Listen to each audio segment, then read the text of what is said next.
నువ్వు ప్రభు దగ్గరికి రావడం ద్వారా నిన్ను బట్టి వాళ్ళకేం సంతోషం ఉండదు. కాబట్టి నిన్ను బట్టి నీ బంధువులకు, నిన్ను బట్టి నీ గ్రామస్తులకు, నిన్ను బట్టి మన మన జాతి వారికి, మన భాష వారికి, మన తెగకేం సంతోషమే ఉండదు.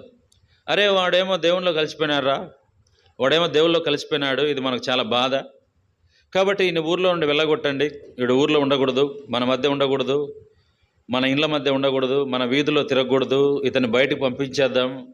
కాబట్టి ఇతడేమో దేవుని నమ్ముకున్నాడు, అందుకనే నమ్ముకున్నాడు, వాళ్ళ ఇంట్లోకి వాళ్ళు ఇల్లు వచ్చిపోతా ఉన్నారు. వాళ్ళు ఇల్లు ఎవరు వస్తున్నారయ్యా? ఎవరు వస్తున్నారు? దేవుని బిడ్డలు వస్తున్నారు.